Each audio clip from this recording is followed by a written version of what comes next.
शुभ रूप प्रथम माँ शैलपुत्री कहलाता है। प्रिय भक्तजनों, पावन नवरात्र की हार्दिक शुभकामनाएं। आज बात करेंगे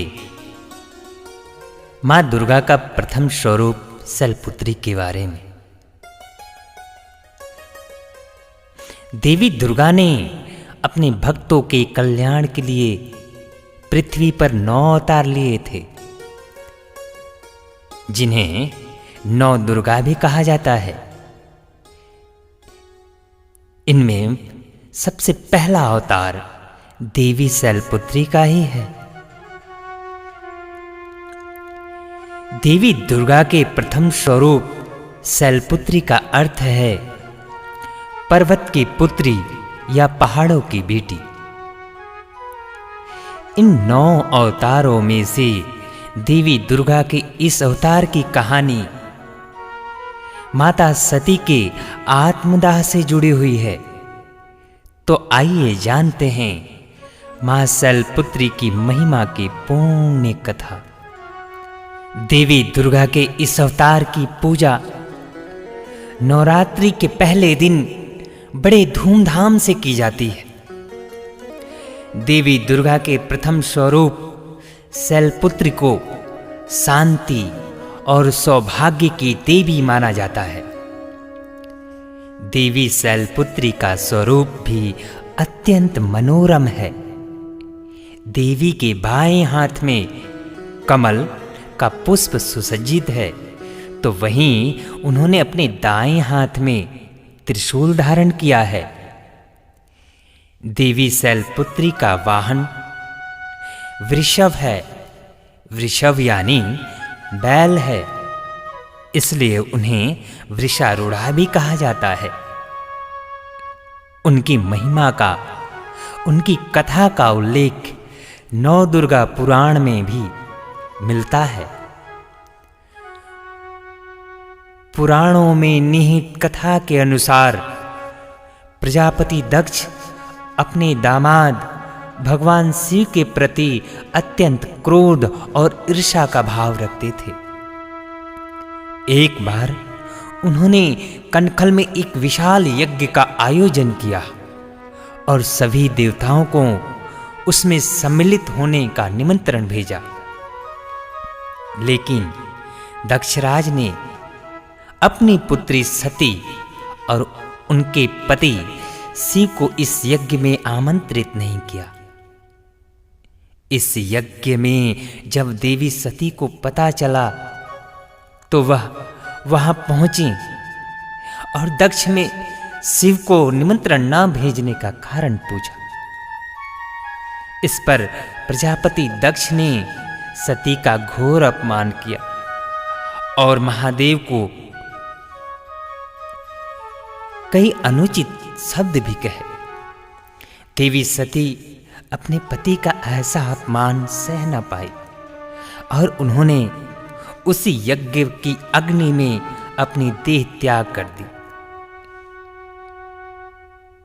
देवी सती के इस तरह आत्मदाह करने के बाद भगवान शिव उन्माद से हो गए और कैलाश भी श्रीविहीन हो गया। सभी देवताओं को महादेव की ऐसी हालत देखकर अत्यंत चिंता होने लगी। लेकिन दैत्यों को महादेव की दशा पर बहुत आनंद आ रहा था और उन्होंने मौके का फायदा उठाते हुए स्वर्गलोक में उपद्रव मचाना शुरू कर दिया था। तब सभी देवताओं ने त्रस्त होकर आदि शक्ति का ध्यान किया और उनसे देवगणों की रक्षा की प्रार्थना की। देवी आदि शक्ति ने तब सभी देवताओं को यह कहते हुए आश्वस्त किया कि वह बहुत जल्द राजा हिमवान के घर कन्या के रूप में जन्म लेंगी। वहीं दूसरी तरफ पर्वतराज हिमालय और उनकी पत्नी मैनावती की कोई भी संतान नहीं थी। इसलिए उन दोनों ने आदिशक्ति की आराधना करते हुए उनसे संतान की तपस्या से प्रसन्न होने के लिए आशीर्वाद प्राप्त किया। वह स्वयं उनके घर पुत्री के रूप में जन्म लेंगी। माता आदिशक्ति ने आश्वासन किया, माता सती ने आश्वस्त किया। कालांतर में जब देवी ने हिमालय के घर पुत्री के रूप में जन्म लिया तो पर्वत की पुत्री होने के कारण उनका नाम पार्वती, शैलपुत्री और गिरिजा पड़ा। बचपन से ही देवी शैलपुत्री महादेव को अपना सर्वस्व मानती थी और देवर्षि नारद के कहने पर वह शिव को पाने की तपस्या करने के लिए जंगल में चली गई थी। उस वक्त कोई भी देवी शैलपुत्री की उनकी तपस्या से विचलित न कर पा रहा था। तब स्वयं महादेव ने उनके प्रेम की परीक्षा लेने के लिए सप्त ऋषियों को शैलपुत्री के पास भेजा। सप्त ऋषियों ने वहां जाकर महादेव जी के बारे में बहुत बुरा भला कहा कि वे तो अघोरी हैं, जटाधारी हैं इत्यादि। लेकिन शैलपुत्री इन बातों का कोई प्रभाव नहीं पड़ा और वह अपनी तपस्या में लीन रही।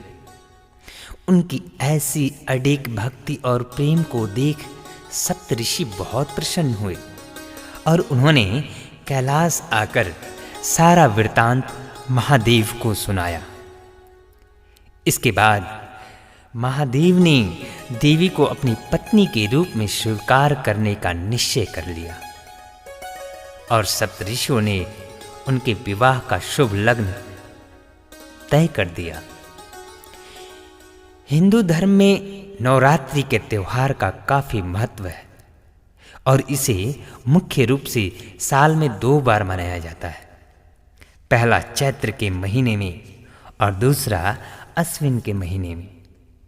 देवी शैलपुत्री की पूजा के दौरान दुर्गा स्तोत्र, सप्तशती, चालीसा इत्यादि का पाठ किया जाता है। तो भक्तों, मां सभी भक्तों को मनवांछित वर देने वाली हैं। वृषारूढ़ा देवी शैलपुत्री का मैं वंदन करता हूं।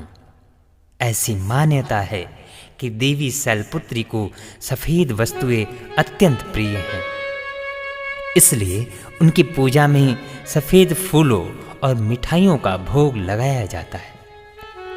मान्यता तो यह भी है कि काशी में देवी शैलपुत्री का एक प्राचीन मंदिर है, जहां माता के दर्शन मात्र से भक्तों की सभी मन्नतें पूरी होती हैं। जो भी सच्चे मन से देवी की आराधना करता है, उसे माता की कृपा से यश और कृति की प्राप्ति होती है। देवी शैलपुत्री की कहानी हमें यह सीख देती है कि जिस प्रकार देवी शैलपुत्री ने सप्त ऋषियों की सारी बातों के बावजूद महादेव को पाने का रास्ता नहीं छोड़ा, उसी तरह मनुष्य को भी धर्म और शक्ति, धर्म और भक्ति का रास्ता नहीं छोड़ना चाहिए।